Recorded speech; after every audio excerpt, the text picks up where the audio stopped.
तो रक्त चरित्र का आपका जो कैरेक्टर है, आरएसएस और बीजेपी का जो कैरेक्टर है, कंप्लीट रूप से नफरत का, सोसाइटी बांटने का, डर का। मैं चुनौती और चैलेंज के साथ कहता हूं, नफरत और डर पैदा करिएगा तो हम बड़ी कठोर चुनौती स्वीकार करेंगे और फिर नफरत का आधार के लिए पप्पू यादव से लड़ना हो। इसलिए हम 23-24 तक इंतजार करेंगे आपके आचरण का, और उसके बाद 2024 का एजेंडा सेट करने हम आपको नहीं देंगे कोसी सीमांचल। उसके लिए पप्पू यादव को जो भी कुर्बानी देनी पड़ेगी हम देंगे, लेकिन समाज बांटने का राइट बीजेपी को और आरएसएस को नहीं, जो लगातार हो रही।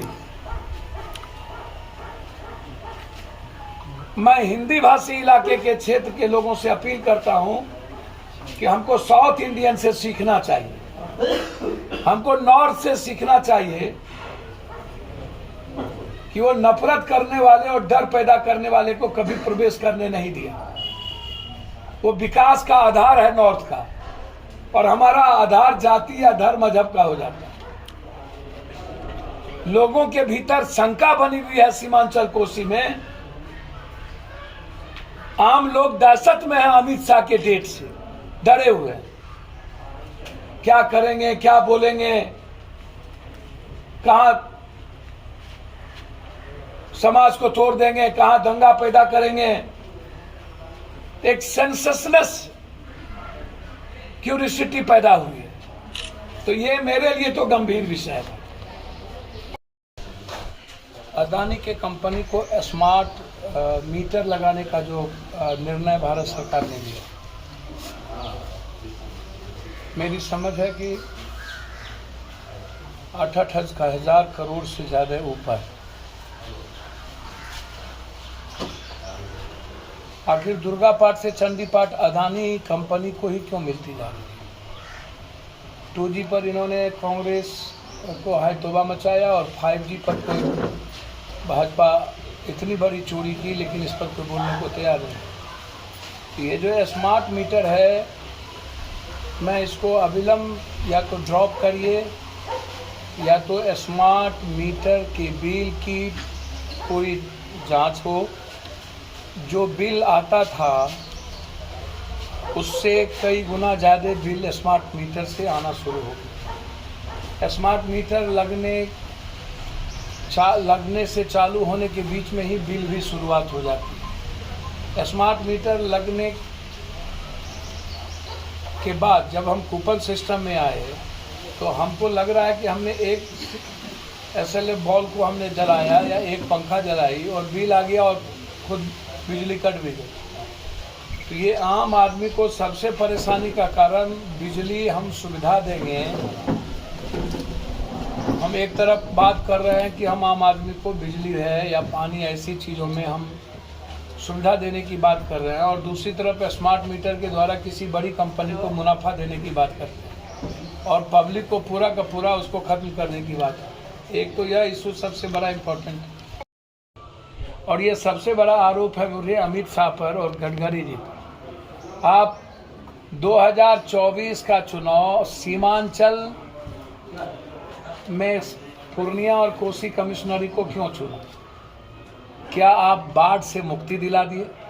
क्या आप दुनिया के सबसे ज़्यादा गरीब प्रदेश बिहार, और बिहार में सबसे ज़्यादा सीमांचल और मगध गरीब है?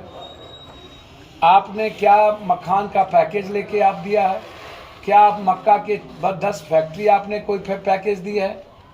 क्या आपने महानंदा, गंडक, कोसी, कमला, कनहर, बूढ़ी और गंगा, इसकी गाद निकालने के लिए क्या आपने 1,07,000 करोड़ का जो पैकेज था, क्या आपने वो दिया है? तो आप जो सीमांचल 23 तारीख को आ रहे हैं और आपने जो चिन्हित किया है, तो ये आपका आधार क्या है? आपका आधार सीधा नफरत, रिहांगी, सीधा बांग्लादेश, सीधा का सीधा हिंदू मुसलमान। मैं बहुत आगाह कर देना चाहता हूं अमित शाह जी को कि एक मैला आंचल की धरती है, नक्षत्र मलाकार, रेणु, ऐसी धरती है ये, शायद आप सोच भी नहीं सकते हैं। ऋतंबरा, उमा भारती से लेकर के जितने सारे बीजेपी और संघी इस इलाके में आए वो दुरुस्त होके गए। आप आ रहे हैं, आपका हम स्वागत करेंगे। आप कोसी और सीमांचल के लिए विशेष पैकेज मिथिलांचल के लिए लेके आइए। मैं आपसे डिमांड करता हूं 1,00,000 करोड़ का पैकेज मिथिला कोसी सीमांचल के लिए, जिसमें हम फड़क्का और कोसी बैरेज का निर्माण कर पाए, या फड़क्का को तोड़ करके गंगा की गाद को निकाल करके बिहार को बचा पाए, या कोसी का बैरेज को चौड़ाकरण करके हम आधी बिहार को बचाने की उम्मीद करें। तो आप आ रहे हैं तो पैकेज हम डिमांड करते हैं आपसे, हम आपका स्वागत करेंगे। आप आ रहे हैं तो बाढ़ से मुक्ति का हम स्वागत करेंगे। आप आ रहे हैं तो मखान, मक्का, माछ और दूध, जो मेरी सबसे बड़ी ताकत है, हम उसके लिए आपका स्वागत करेंगे कि आप